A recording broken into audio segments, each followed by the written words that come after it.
السلام الله عليكم وولالكين أيوب أوكر وقالكن waxaan idinku soo gudbi doonaa laba siyaabood oo aad naftaada ku dhiirigelin kartid. Dhiirigelintu waa dhaqaajiyaha nafteena.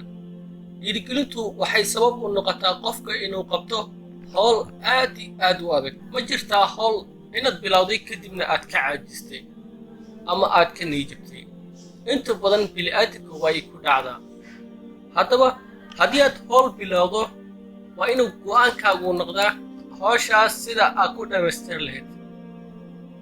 haddii uu waqtiga ciriiri kugu noqdo ama waqti aad barnaamijka sameynaysay aad mashquul noqoto waa inuu yoolkaaga ahaadaa barnaamijkaas sida aad ku dhamaystir lahayd.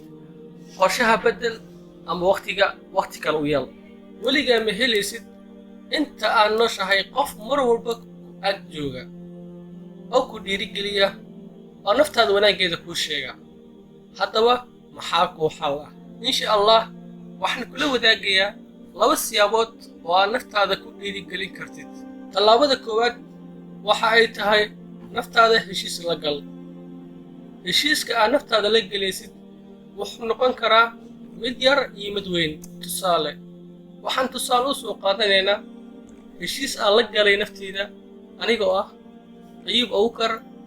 waxaan heshiis la galay nafteyda waxaan go'aansaday in baraha bulshada bilaa macno daro aan u isticmaalin. haddii aan isticmaalayo ay noqoto mid aan wax ka faa'iidaysto ama aan ka barto xirfad cusub aan u isticmaalin bilaa macno daro.